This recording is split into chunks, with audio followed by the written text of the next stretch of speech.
On va poursuivre dans notre série sur les actes des apôtres.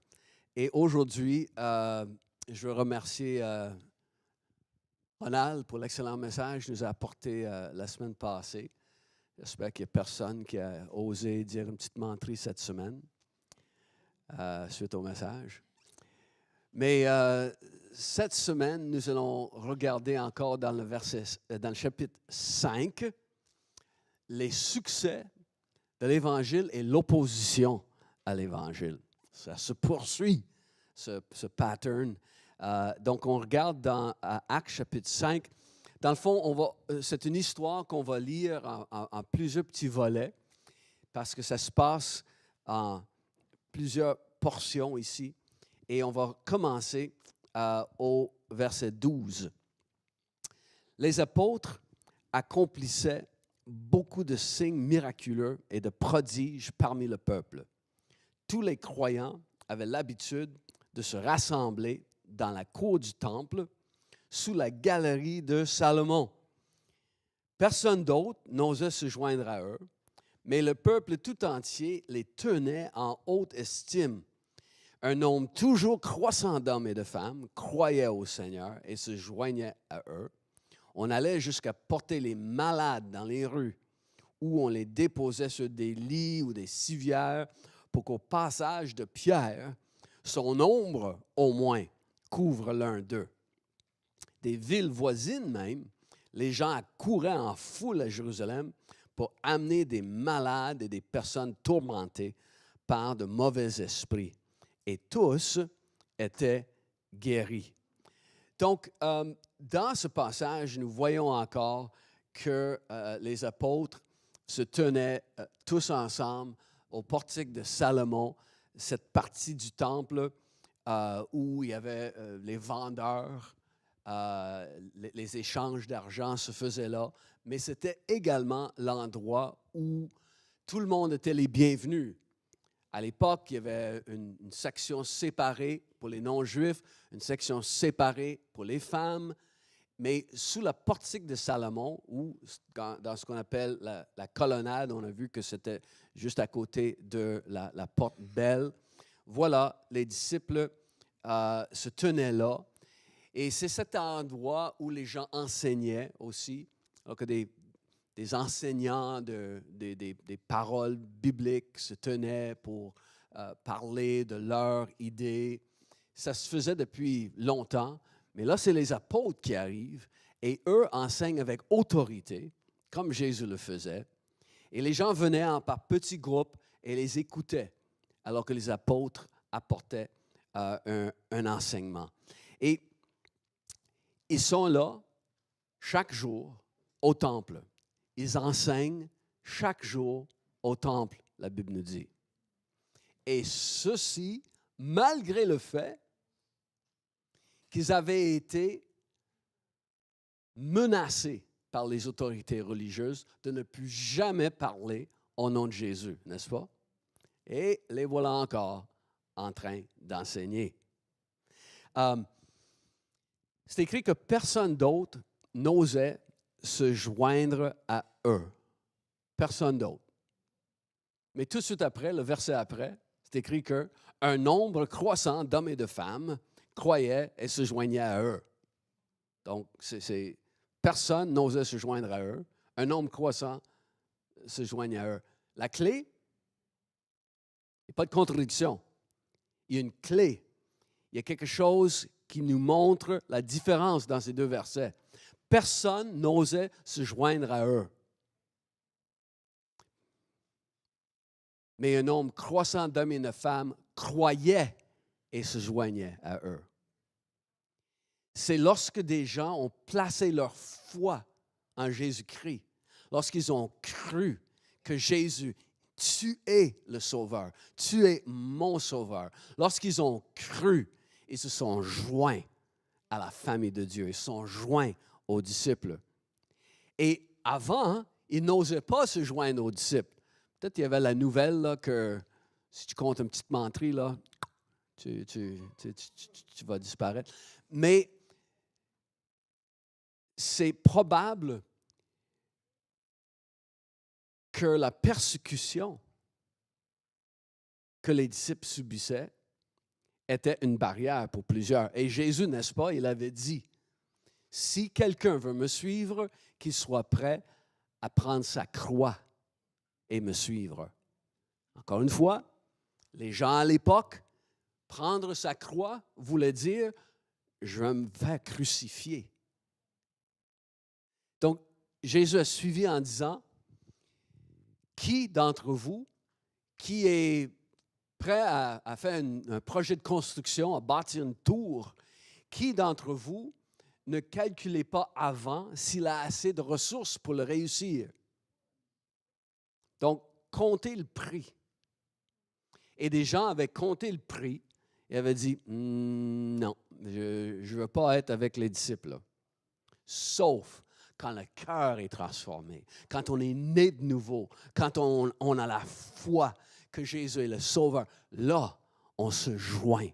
Là, on est prêt même à mourir s'il le faut.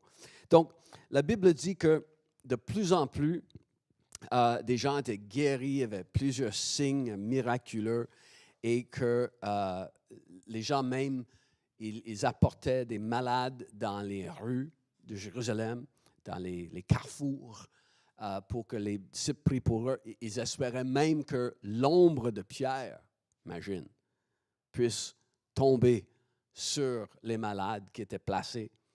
Et le surnaturel, la puissance de Dieu arrivait et touchait. Et c'est écrit qu'il y avait des malades et des gens tourmentés par des mauvais esprits. Et, est-ce qu'on peut le dire ensemble? Et tous étaient guéris. Wow! Tous étaient guéris. On a hâte au jour où on est capable de le dire. Hein? Ici, dans notre église et dans des églises à Montréal, un peu partout, qu'on soit capable de dire, et les gens amenaient des malades et des gens tourmentés de toutes sortes de problèmes, et tous étaient guéris. Personne n'est reparti déçu. Parce que dans le fond, ça, c'est la norme.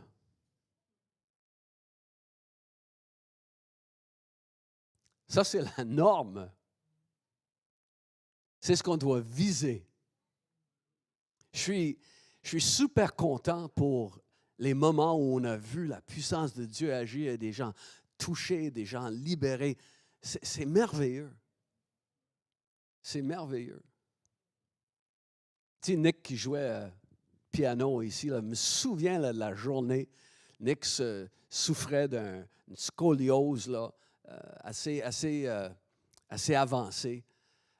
Et lors du passage d'un évangéliste ici, là, on a vu sa jambe s'allonger et sa colonne vertébrale est devenue droite, complètement guérie.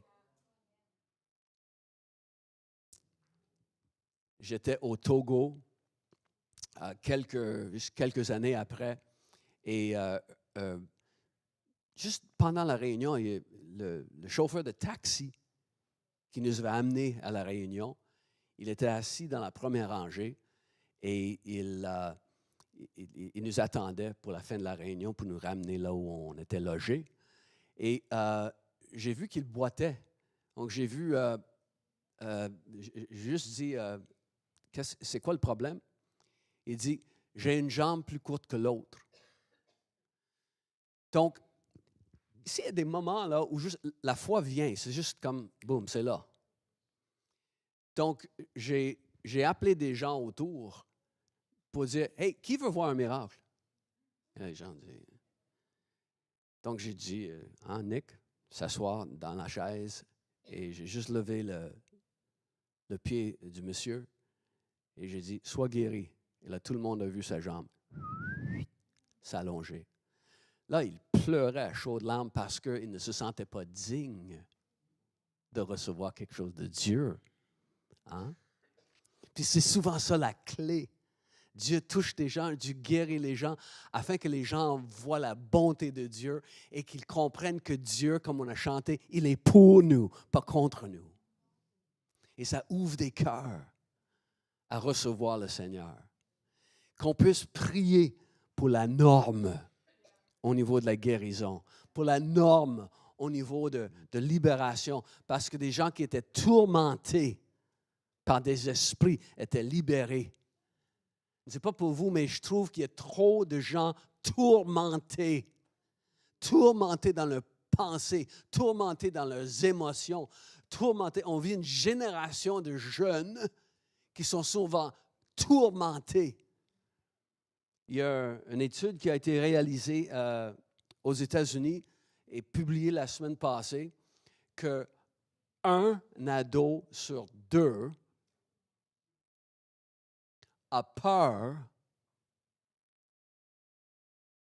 que le monde va être détruit de son vivant. Un ado sur 2 désespère face à notre planète. Et on sème la peur dans notre génération sans cesse. La peur, la peur, la peur. Des ados reçoivent des messages de peur à l'école primaire, rendus au secondaire, et les gens sortent de l'école tourmentés par toutes sortes de pensées qui ne viennent pas de Dieu. Et je ne rentrerai pas dans un débat scientifique ici, mais je peux dire une chose. À moins que Dieu décide que c'est la fin de la planète, ce ne sera jamais la fin de la planète. Les océans ne vont pas déborder et amener une noyade de la population. Les températures ne monteront pas pour brûler toutes les forêts du monde. Si Dieu ne décide pas que c'est la fin, ce n'est pas la fin. Point. Mais les jeunes vivent avec des peurs terribles. Il faut faire attention à ce qu'on dit et à ce qu'on laisse méditer dans notre cœur. Mais les disciples, alors qu'ils apportaient le message de Jésus, ça amenait de la liberté. Les gens étaient guéris, les gens étaient libérés de tout ce qui les tourmentait. Donc, que ce soit vraiment notre norme à nous aussi. OK. Ensuite, l'histoire se poursuit. La Bible nous dit au verset 17, dans le chapitre 5, « Alors, poussé par la jalousie, le grand prêtre et tout son entourage, c'est-à-dire ceux qui appartenaient au parti des Sadducéens, ont décidé d'intervenir, poussés par la jalousie. Ils ont fait arrêter les apôtres et les ont fait incarcérer dans la prison publique. Mais pendant la nuit, un ange du Seigneur est venu ouvrir les portes de la prison et après avoir fait sortir les apôtres, il leur dit, « Allez au temple et là, proclamez au peuple tout le message de la vie nouvelle. » Les apôtres ont obéi et dès l'aube, ils se sont rendus dans la cour du temple et se sont mis à enseigner. De son côté, le grand prêtre arrive avec tout son entourage et ils ont convoqué le grand conseil, le Sanhédrin, et toute l'assemblée des responsables du peuple d'Israël. Ils ont ordonné d'aller chercher les apôtres à la prison et de les amener. Les gardes sont rendus, mais ils ne les ont pas trouvés dans la prison. À leur retour, ils ont fait leur rapport. Nous avons trouvé la prison soigneusement fermée. Les sentinelles étaient à leur poste devant les portes, mais quand nous avons ouvert la cellule, nous n'y avons trouvé personne. Et cette nouvelle a plongé le chef de la police du temple et les chefs des prêtres dans une grande perplexité. Ils se demandaient qu'est-ce qui aurait bien se passer. Là-dessus, quelqu'un est venu leur annoncer, « Hey, les hommes que vous avez fait mettre en prison se tiennent dans la cour du temple et ils enseignent le peuple. » La jalousie des autorités religieuses. Encore une fois, n'oublions pas, c'est les mêmes autorités religieuses qui avaient fait arrêter Jésus quelques mois avant. C'est les mêmes, là. C'est les mêmes acteurs. Là. Et ces mêmes autorités religieuses étaient remplies de jalousie face à Jésus. Même Ponce Pilate, quand il a voulu relâcher Jésus, c'est écrit que Pilate savait que c'était par envie, par jalousie, que les prêtres avaient agi ainsi. Donc, cette fois-ci, on va les prendre, les 12 apôtres, on va les mettre en prison et la jalousie est tellement à l'origine de bien des problèmes dans ce monde, n'est-ce pas? À l'origine de bien des disputes et de conflits, de haine, de calomnie, de division. À l'origine, cette jalousie est à l'origine de complots et même de meurtres. La jalousie. Imagine que ça pousse les gens jusqu'au meurtre. Et ça fait longtemps, là. Caïn a tué son frère Abel par jalousie. Donc, c'est tout un problème qui existe depuis longtemps. Et ce péché est à l'origine de bien des disputes, même au sein de l'Église du Seigneur, au fil des siècles. Paul, l'apôtre Paul, plus tard, il va, n'est-ce pas, écrire d'éviter les divisions, d'éviter les disputes, de se tenir loin de la jalousie. C'est la jalousie qui pousse ces prêtres-là à faire arrêter les 12 apôtres. Pas le désir de protéger le peuple contre un nouveau message. Non, c'est la jalousie qui les a poussés. Donc, Pierre et Jean, cette fois-ci avec les 12, se retrouvent encore une fois incarcérés dans la prison publique. J'espère qu'ils ont eu quand même, peut-être une carte de récompense, parce que si tu prends peut-être 10 nuitées à la prison, la 11e est gratuite ou quelque chose, là, parce que là, ils commencent à être habitués là, à être arrêtés, jetés en prison. Mais alors qu'ils sont en prison, un ange ouvre la porte. Un ange vient et ouvre, la Bible dit, les portes. Donc, la porte extérieure, la porte aussi de tout autre passage, corridor, et finalement, la cellule où ils étaient, le cachot où se trouvaient les disciples. Et je ne sais pas si quelqu'un qui se souvient d'un vieux film. Dans le fond, ça a sorti il y a 60 ans, au mois de juin 1963. Donc, est-ce qu'il y a quelqu'un qui... La Grande Évasion, The Great Escape, avec Steve McQueen, hein, l'histoire de prisonniers de guerre alliés qui ont fait tout un travail pour se sauver, s'évader d'une prison tenue par les nazis. Et c'était ceux qui s'étaient évadés le plus souvent et se sont fait rattraper. On a mis tous les évadeurs les plus expérimentés dans une même prison, dans un même camp de concentration. Et c'est toute l'histoire de ce qu'ils ont fait. Ça a pris 1 an et demi pour préparer leur évasion. 1 an et demi.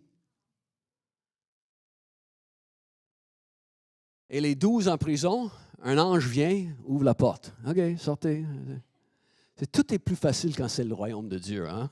Ça ne veut pas dire qu'on ne travaille pas pour ce qu'on doit faire, mais quand le royaume de Dieu s'en mêle, là, ça va vite.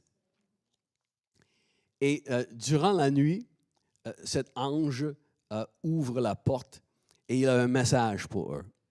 Allez, tenez-vous dans le temple, annoncez au peuple toutes les paroles de cette vie. Et ayant entendu cela, ils sont sortis, sont retrouvés au temple le lendemain matin. Et voilà, ils annonçaient avec audace la bonne nouvelle. Et Dieu m'a attiré vers un point important dans le texte.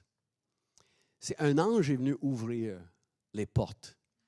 Les portes verrouillées, les portes gardées, mais Dieu, il détient toutes les clés de ce monde. Et peu importe comment des serrures destinées à enfermer la bonne nouvelle et peut-être t'enfermer pour que tu ne parles pas, mais Dieu possède une clé. Et toute serrure, toute barrière à ce que la bonne nouvelle ne passe pas, toute serrure est inefficace. Inefficace. Parce que Dieu, il va faire circuler la bonne nouvelle, peu importe, dans toute société, dans toutes les nations, chez tous les peuples.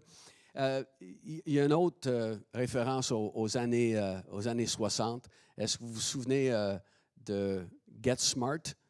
C'était une télésérie, un espion bouffon. Et Get Smart, il avait un problème.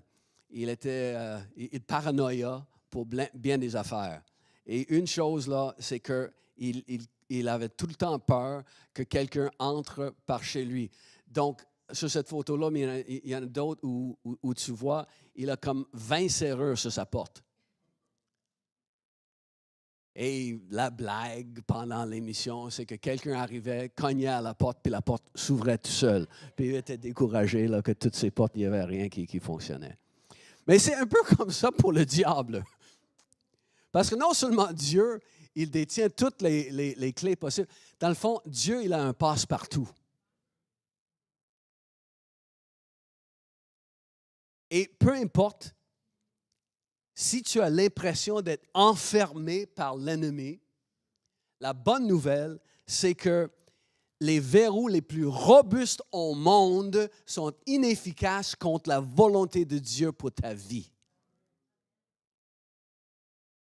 Dieu t'a appointé à faire quelque chose dans cette vie.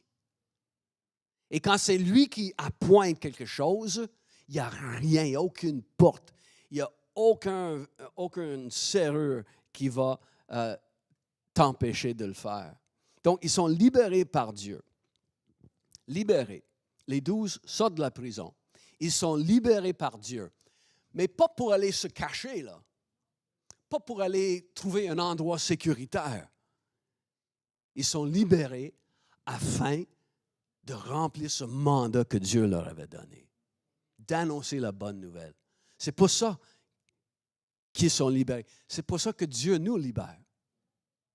Il nous libère afin de nous donner la chance de faire ce qui est le plus important, c'est d'annoncer l'amour de Dieu. Et l'ange dit, vous allez vous tenir au temple, parmi le peuple, et vous allez annoncer toutes les paroles de cette vie.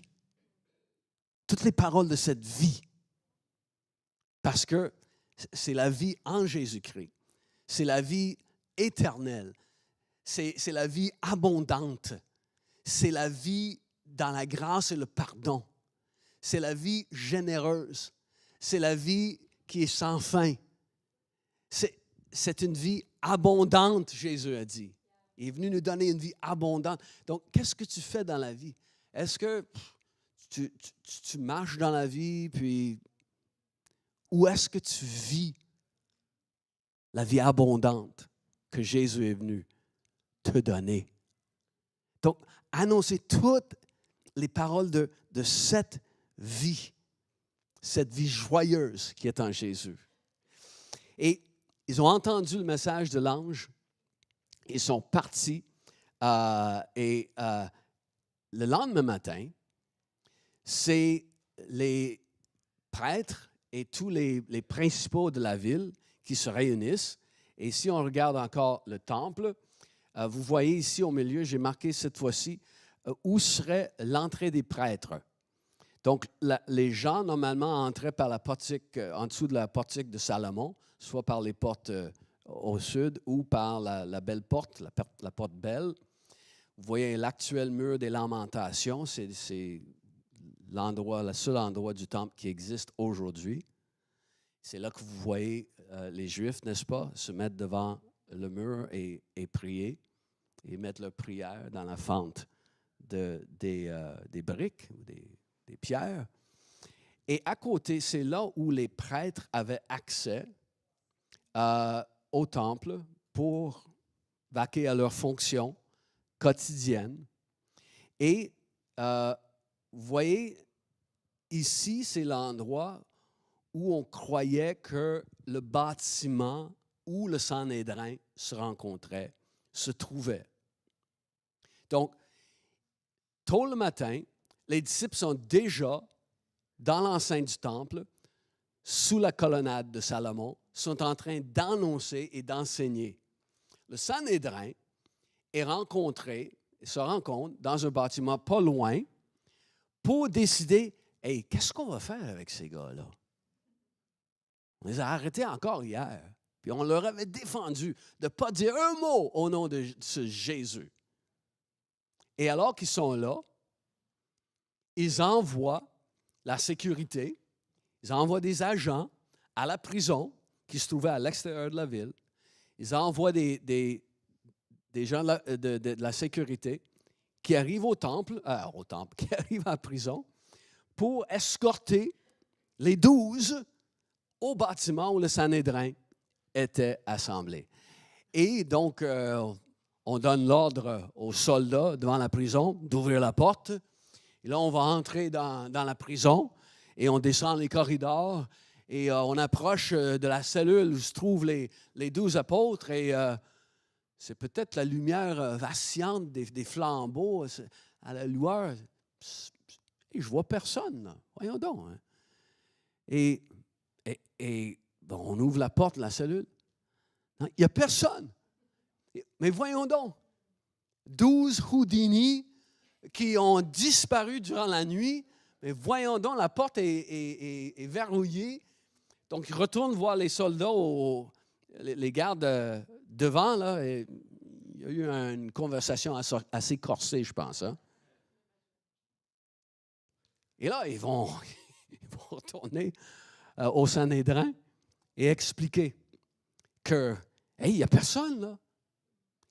Et la Bible nous dit qu'au Sanhédrin, ils sont en train de penser puis de discuter. C'est quoi cette affaire-là? Ce serait quoi la suite des choses, là? Où est-ce que ça va finir, tout ça? Ils ne comprennent pas, là. Ils ne savent pas quoi penser de l'événement. Ils ne savent pas quoi penser des apôtres, la Bible dit. Et à ce moment-là, il y a quelqu'un qui arrive de l'enceinte du temple. Quelqu'un qui arrive au Sanhédrin et dit, « Hey, les gars que vous avez mis en prison la veille sont dans le temple, sont en train d'enseigner. » Alors, cette fois-ci, c'est le commandant des soldats du temple, qui était comme un deuxième là, au grand prêtre. Et il va au temple avec des soldats et il va leur demander gentiment, voulez-vous nous suivre, s'il vous plaît? Parce qu'ils ne veulent pas mettre les mains sur eux devant les gens qui sont assemblés au temple. Ils ont peur. Donc, s'il vous plaît, suivez-nous. Et les disciples les ont suivis et sont arrivés au temple. Donc, rendu au temple, rendu au Sanhédrin, au verset 27. Après les avoir ramenés, ils les ont introduits dans la salle du grand conseil, dans le Sanhédrin. Et le grand prêtre, il y en avait combien dans le Sanhédrin? Souvenez-vous? Souvenez-vous, parce que je l'ai dit il y a quelques semaines.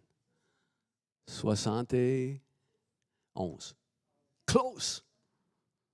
Il y avait le grand prêtre plus 70. Il y avait 71. Et ils sont là, et le grand prêtre leur dit, « Nous vous avions formellement interdit d'enseigner au nom de cet homme. Et voilà que vous avez rempli Jérusalem de votre enseignement. Et vous voulez nous rendre responsables de la mort de cet homme. Et c'est là que Pierre va dire encore une fois, hey, il faut obéir à Dieu plutôt qu'aux hommes. Il faut obéir à Dieu plutôt qu'aux hommes. J'aimerais que cette déclaration du grand prêtre s'applique à nous aussi. Vous avez rempli Montréal de votre enseignement. Ce serait pas mal cool de pouvoir dire ça aussi, là. Vous avez rempli Montréal. Et ici, nous voyons que le grand prêtre et tout le Sanhédrin, ils ne sont pas préoccupés par la vérité. Ils ne sont pas préoccupés par la vérité. Ils vont dire à ces hommes-là, « Hey, on vous a dit de ne pas parler en ce nom-là. » Même pas une question. Comment avez-vous sorti de la prison?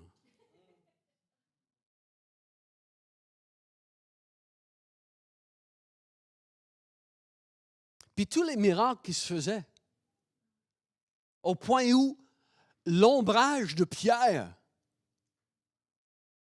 va toucher et guérir les gens. Rien de ça.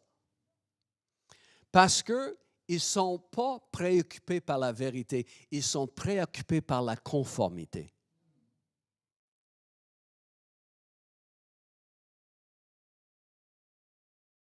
Et les grands d'une société, souvent, se préoccupent de notre conformité à leur système et à leurs idées. Il y a beaucoup de choses qui circulent parmi nous. De comment on doit se conformer aux mœurs et à la moralité de nos jours. Ils ne sont pas préoccupés par la vérité, là, mais par la conformité. Vous avez rempli Jérusalem de votre enseignement. Donc, Pierre va dire qu'il faut obéir à Dieu plutôt qu'aux hommes. Le Dieu de nos pères a ressuscité Jésus, que vous avez tué en le pendant au bois. Ici, nous voyons une référence à une loi dans l'Ancien Testament, à une déclaration que Moïse a faite dans l'Ancien Testament, qui se retrouve aussi dans le livre de Galates. Ça parle de quelqu'un qui est pendu au bois et Paul, aux Galates, il va citer ce qui est écrit dans Deutéronome. « Maudit soit celui qui est pendu au bois. » Quelqu'un qui était crucifié, qui était accroché à du bois, c'était quelqu'un qui était maudit de Dieu. C'était la mentalité des gens à Jérusalem. Si quelqu'un se fait crucifier, il est maudit de Dieu. Donc, l'apôtre Pierre, il va dire, vous l'avez pendu au bois.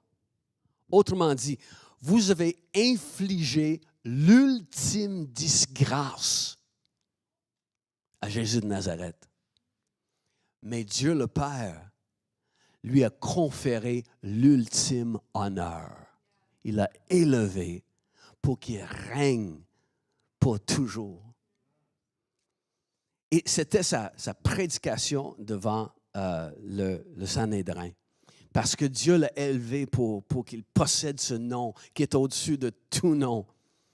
Vous allez peut-être reconnaître dans le texte que le grand prêtre ne prononce même jamais le nom de Jésus. Il parle tout le temps de ce nom ou de cet homme. Mais Pierre, il va élever le nom de Jésus, ce nom qui est au-dessus de tout nom. Il est quelle heure? 1h50 déjà.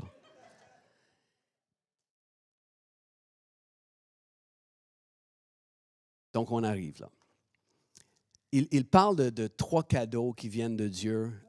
Il dit que, je vais lire ici à partir du verset 31, si vous voulez suivre avec moi.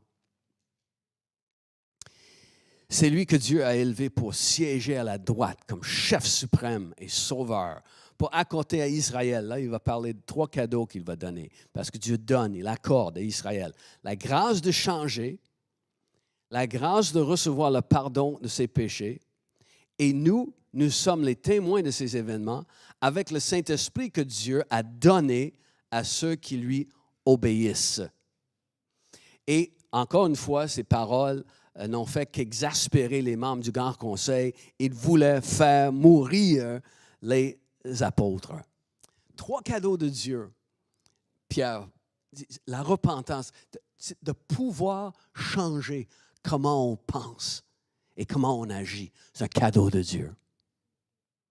De recevoir le pardon de nos péchés, c'est un cadeau de Dieu. Il n'y a pas d'autre façon, là. Est-ce qu'il y a quelqu'un d'autre qui peut proposer une façon qu'on peut être libre de nos péchés? Ça fait des milliers d'années là, que les gens essaient de trouver une façon que le péché ne soit plus là dans le cœur. Personne n'a trouvé une façon parce qu'il n'y en a pas. Il y a seulement le sang de Jésus qui purifie de tout péché, un seul sacrifice offert pour nous tous. Et c'est un cadeau de recevoir le pardon des péchés. Il faut juste tendre ta main et dire, Seigneur, merci pour le cadeau du pardon de mes péchés. Ce cadeau acheté par Jésus sur la croix, acquis au prix de son sang. Et le dernier cadeau, c'est que tu vas recevoir le Saint-Esprit. La plénitude de cette 3e personne de la Trinité va vivre en toi et avec toi. C'est un cadeau, la présence du Saint-Esprit. Il dit, tous ceux qui vont recevoir ce cadeau, ce sont ceux qui lui obéissent. OK. Un petit mot sur ce mot « obéir ». Obéir, dans ce sens, n'est pas quelqu'un qui dit « oui, chef ». C'est pas ça. OK? Le mot qui est traduit pour nous en français, puis en anglais, souvent, c'est traduit « obey », ça vient d'un mot en grec qui est utilisé seulement 4 fois dans tout le Nouveau Testament. Et une de ces fois, c'est là, dans notre texte. Et c'est le mot en grec pétarkéo, où Paul va dire, vous vous souvenez lorsque il y avait la tempête sur la mer Méditerranée, finalement ils vont faire un naufrage, et Paul se tenait au milieu d'eux et dit, ô homme, il fallait m'écouter. C'est le même mot là. C'est le même mot qui traduit obéir, parce que ça peut avoir 2 sens. Donc l'idée, c'est que Dieu donne le Saint-Esprit à ceux qui obéissent dans le sens de l'écouter, là. De l'écouter, de croire ce qu'il dit. Donc, quand tu crois au Seigneur Jésus comme ton sauveur, mais là, Dieu te donne aussi le Saint-Esprit. Il donne le Saint-Esprit à ceux qui le lui demandent. Et le Saint-Esprit est là pour chacun d'entre nous. Il n'y a pas quelque chose que tu dois faire pour mériter le Saint-Esprit. C'est comme le pardon des péchés. C'est un cadeau. Tu as juste à recevoir le Saint-Esprit, à recevoir les dons du Saint-Esprit, l'onction du Saint-Esprit, les appels qui viennent du Saint-Esprit. Tout ça, c'est par cadeau. Tu as juste à recevoir si tu crois. Si tu crois. Pas parce que tu es rendu fin, pas parce que tu es rendu smart, pas parce que tu es rendu saint, plus saint qu'un autre. Non, tu reçois par cadeau. Donc, ils sont furieux, ils veulent les tuer, et là vient un passage que peut-être vous êtes un peu moins familier. Là, on parle ici de l'intervention d'un dénommé Gamaliel. Gamaliel, OK. Donc, on finit en regardant Gamaliel. Mais l'un d'eux, un pharisien nommé Gamaliel, s'est levé pour donner son avis. C'était un éminent enseignant de la loi, la loi de l'Ancien Testament, estimé de tout le peuple. Il a demandé que l'on fasse sortir un instant les apôtres. Puis il a dit, « Israélites, faites bien attention à ce que vous allez faire avec ces hommes. Rappelez-vous, il y a quelque temps, on a vu paraître un certain Judas qui se donnait pour un personnage important. Il a entraîné quelques 400 hommes à sa suite. Or, il a été tué et tous ceux qui s'étaient ralliés à lui ont été dispersés et l'on n'entend plus parler. Après lui, à l'époque du recensement, le recensement, le moment où Marie et Joseph sont descendus à Bethléem. Donc, il y a 33 ans, lors du recensement, il y avait quelqu'un qui est apparu aussi, Judas de Galilée. Pas Jésus de Galilée, mais Judas de Galilée. Et lui aussi a attiré à lui bien des gens. Il a péri à son tour et tous ses partisans furent mis en déroute. À présent donc, voici mon avis. Ne vous occupez plus de ces hommes et laissez-les partir. De deux choses, l'une, ou bien leur projet et leur œuvre viennent des hommes et, dans ce cas, leur mouvement disparaîtra, ou bien il vient de Dieu. Et alors, vous ne pourrez pas le détruire. Ne prenez pas le risque de lutter contre Dieu. Gamaliel, un homme sage, un homme respecté. L'apôtre Paul va plus tard parler de Gamaliel. Lorsqu'il parle de son témoignage, il est devant le roi et il dit, « J'ai été instruit aux pieds de Gamaliel, cet homme éminent, respecté de tout le peuple. » Et Gamaliel, lorsqu'il s'élève dans le Sanhédrin, il fait référence à deux révoltes. On se souvient, les gens en Israël à l'époque cherchaient désespérément un Messie, un sauveur, quelqu'un qui pourrait les libérer des Romains. Donc, il y en avait un, 400 hommes avec lui, ça n'a pas marché. Il y avait un autre, Judas de Galilée, et lui aussi a été mis en déroute.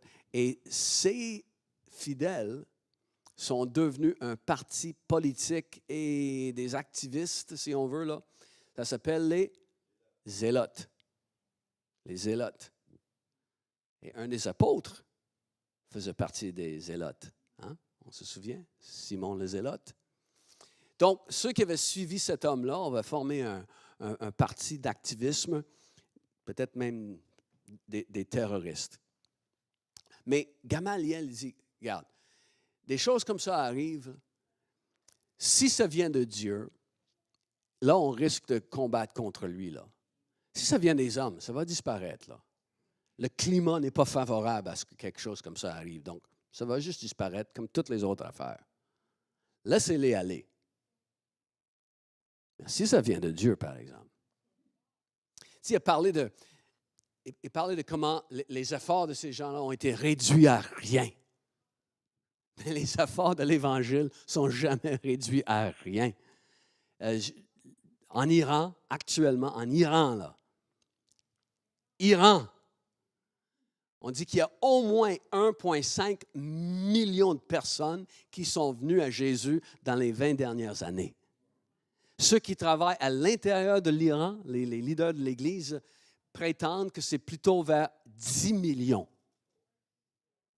qu'on compte le nombre de chrétiens en Iran, dans les églises clandestines, dans les églises cachées.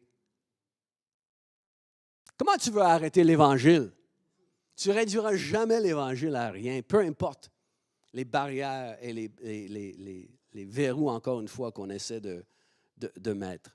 Et les disciples sont convoqués par les apôtres, par le Sanhédrin, ils sont convoqués et ils vont encore une fois leur dire, il ne faut pas prêcher en ce nom.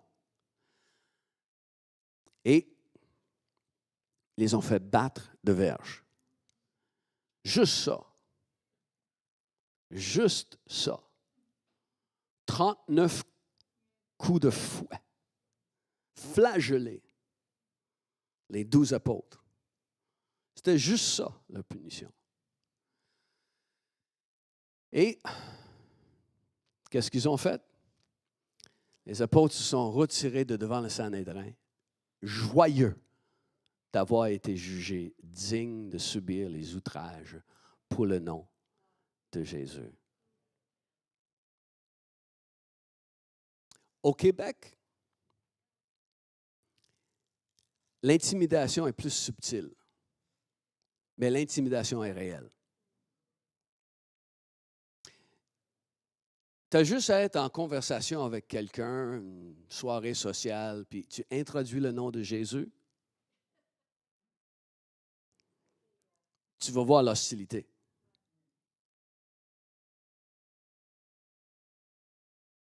Mais si l'Évangile rencontre de l'hostilité dans le cœur de un, tu ne sais pas comment il va être reçu dans le cœur de l'autre. Parce qu'à chaque jour, des gens venaient à Jésus. Quand même. Malgré l'hostilité. Donc, on doit parler de Jésus. Tenez-vous ferme et annoncez.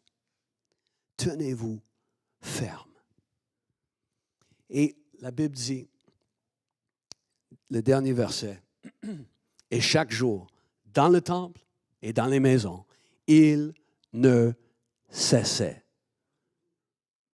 d'enseigner la bonne nouvelle de Jésus-Christ. Encore le pattern de l'Église.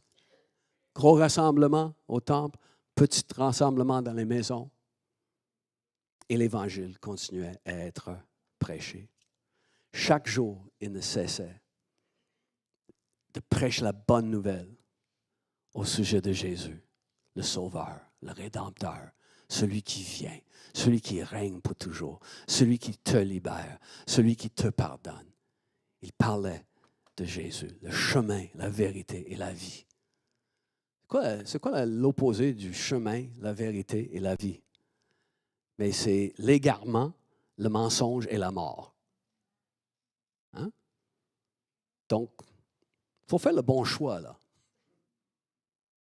Chemin, vérité et la vie. Pour prier aujourd'hui, à la fin de cette réunion, je veux prier pour une chose importante. J'ai senti que pour plusieurs, vous avez arrêté de parler de Jésus à cause de l'intimidation.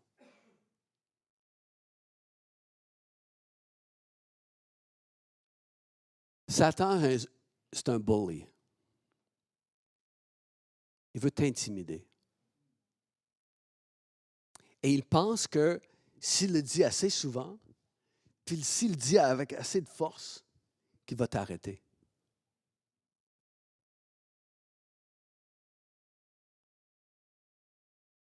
Mais le Saint-Esprit veut te donner le courage.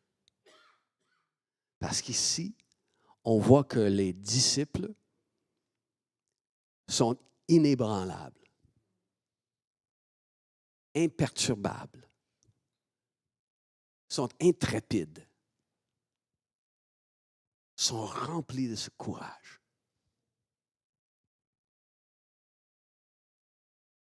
Si tu as dans ton cœur cette idée que je me sens intimidé là, face à la partage de l'Évangile, au partage de l'Évangile, là, je me sens intimidé. Je veux prier pour ça aujourd'hui. Okay? Donc, je vais vous demander de vous lever. Fermez vos yeux.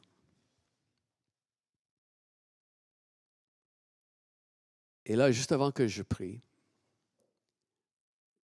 si dans ton cœur, comme ça résonne, là, je me sens intimidé face à l'idée de partager l'Évangile. Juste lève ta main avant que je prie. Okay? Tout le monde peut fermer les yeux, mais juste tu lèves ta main en disant, j'ai besoin du courage de Dieu. Je me sens intimidé quand je veux parler de Jésus. Je me sens freiné.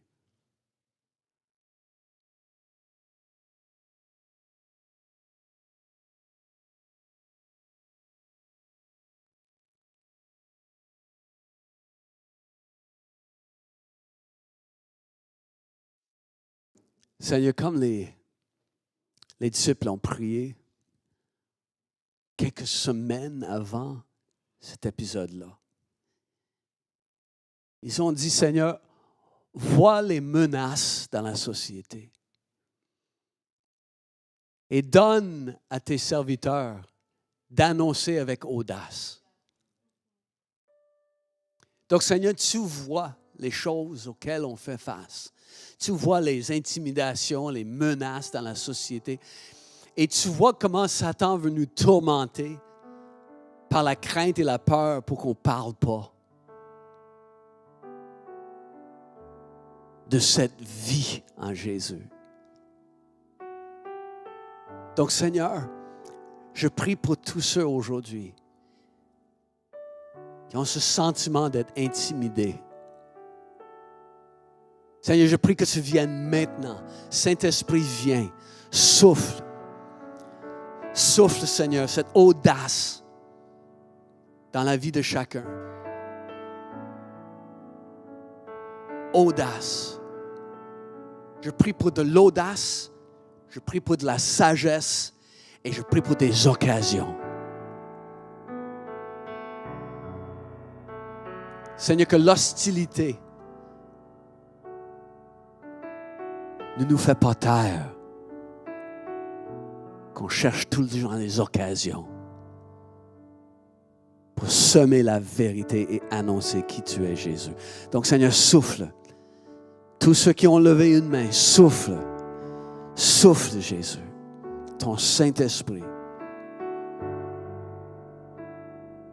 Comme jamais, rempli de force et d'audace.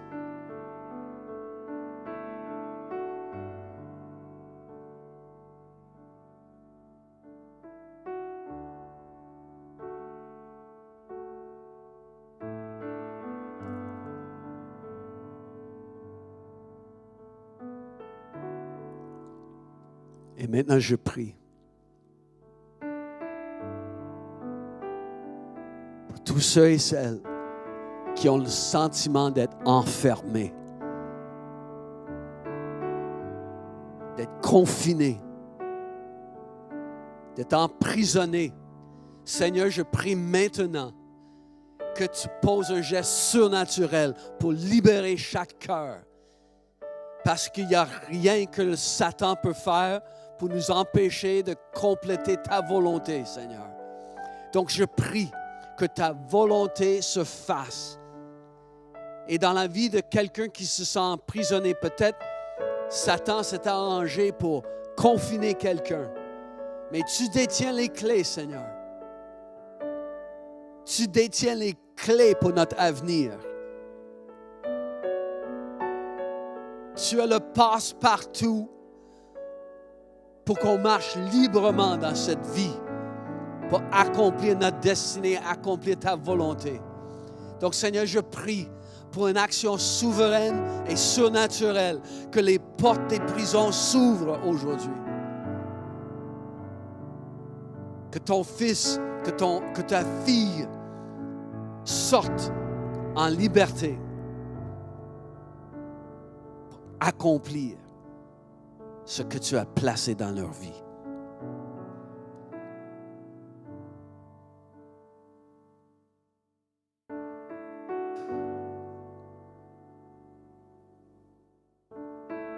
Et Seigneur, on prie pour Montréal aujourd'hui.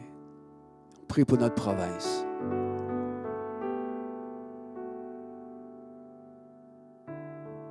Les gens hier étaient assemblés par milliers pour fêter la Saint-Jean.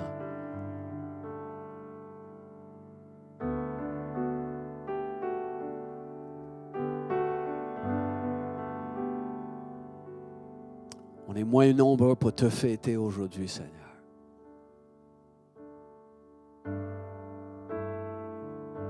Mais nos pensées sont pour ces milliers, ces millions. Souffle sur Montréal, souffle sur le Québec. Encore une fois, Seigneur. Encore une fois. On veut remplir notre ville avec la bonne nouvelle. Seigneur, on ose demander pour une vague de signes et de prodiges et de miracles. On veut que ce soit la norme, Seigneur. On veut que ce soit la norme. Que ton nom soit connu. Que ta bonté soit connue.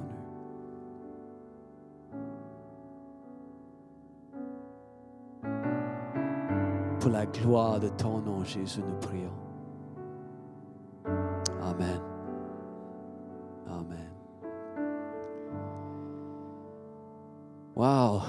OK. Que le Seigneur vous bénisse abondamment. Passez vraiment une belle semaine. On est ensemble encore dimanche prochain. Serrez au moins...